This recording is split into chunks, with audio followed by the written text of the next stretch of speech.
What's that? You want to snooze? Think again, motherfucker, cause it's time for news. Nailed it! So, this first story is a real hot topic. A lot of other YouTubers are talking about it. So, I'm just gonna make this brief. So, earlier this week, DICE dropped gameplay for the new Battlefield game that's gonna take place in World War II. And the trailer for this game featured a woman who we can only presume is gonna be very influential within the game itself. She's missing an arm. She has a prosthetic arm. It looks like it's like a little metal fork arm kinda. It actually looks pretty cool. And this actually caused a lot of controversy within the Battlefield community. A lot of people are calling it out on not being historically accurate, basically saying that women did not fight in the front lines of World War II, and that a woman her size with one arm wouldn't be able to do what she did in the trailer, which is basically take a club and bring it down on a German soldier to save the main character, or at least the playable character within the trailer. The lead game developer already responded to this online.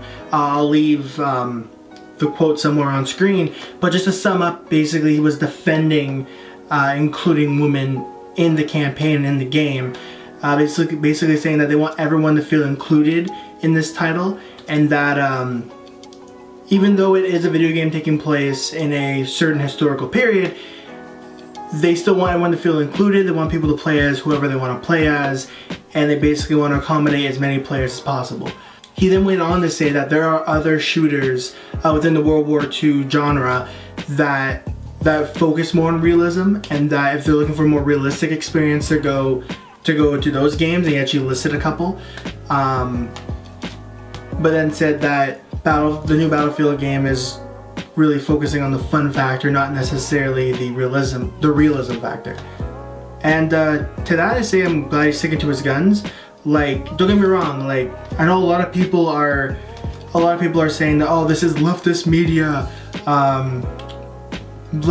taking over the gaming industry, which we've seen in Hollywood. Like, we've seen with films such as like the all-female Ghostbusters, the new Oceans movie that's gonna be all-female cast, and an all-female Lord of the Flies.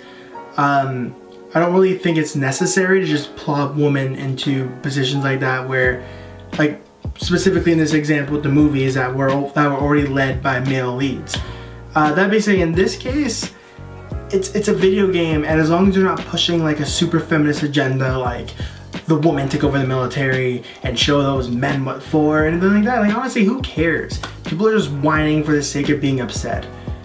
Yeah, just enjoy the video game. It looks solid. So last Tuesday, on May 26, 2018, a young Canadian hacker was sentenced 5 years in prison for his involvement in a massive Yahoo security breach. US federal agents also believe that the young Canadian was also assisting Russian spies unknowingly with his hacks. So the 23-year-old Canadian, whose name I won't say because I don't want to glorify him any more than the media already is. So the 23-year-old Canadian pleaded guilty back in November, and also admitted that as a teenager he was hacking people's information for $100 per client. We would basically a client would give him $100, and he would go and hack someone else's emails or whatever to get them information to give to his employer. And he also admitted to not doing any vetting, not looking into these people beforehand, just basically taking the money, no questions asked, and performing the deed. The young Canadian was actually sentenced in California for his crimes. He was originally being prosecuted in Canada, but then decided to be moved up to the United States to face prosecution there, apparently to speed up the process of the trial. Yeah, it's crazy. I just want to end this news story on basically saying that it's crazy how fast young people now can get access to technology, and to be able to not just use it for entertainment, but to also use it to break the law and steal from other people. Like, I know of at least one other person who at the age of 13 was doing stuff like this. like basically buying stuff using other people's credit cards just by getting them online. Just crazy stuff like that. I don't know, it blows my mind. So our last bit of news is something that a small channel like me probably shouldn't be covering, but I'll talk about it anyway. So as some of you probably already know, Tommy Robinson is a political activist in the UK, and mainly tries to speak out on issues that he feels that the British government is either not addressing or just being quiet about. So earlier this week, Tommy Robinson was live streaming outside of a courthouse where it's been said that there was either a Muslim or a group of Muslim men being charged for sexual breeding, or basically breeding sex slaves. And he was speaking out about it. He was live streaming, and during his stream, police officers actually came up and arrested him. Doing it. I haven't said a word. In fact, someone laid their hand and assaulted me outside court. Yeah, exactly. Other people have swore at me and threatened me about my mother, and here I am being arrested for saying nothing. I'm threatened to behead I've done me. nothing. You've not said anything about What are they arresting you for, Tommy? Breach of the peace. Apparently, I'm inciting on my video. Can you please, George, get me a solicitor? Yeah. And the crazy part is that legit later that day, he was plopped in front of a judge, and after a 2-hour trial, just 2 hours, he was sentenced to 13 months in prison. That's absolutely insane. So the judge actually ordered a gag order on the media, basically saying that no one report on this, let's keep it hush hush. That backfired, and later on that day there was big protests saying free Tommy, where's the free speech. A lot of people just are really involved in this. There's actually a hashtag going on Twitter that I'll leave up in one of the corners for you guys to check out. Yeah, and there's really both sides. There's two sides of this, as there's with anything. The left is basically saying that he's an anti-Muslim, Islamophobic monster who wants to destroy the Muslim religion and tear down the mosques in Britain and make Britain white again. All this crazy stuff. And I wouldn't say necessarily the right, but I think the right, maybe middle-leaning people, just believe that this is a big infringement on free speech, which I would have to agree with.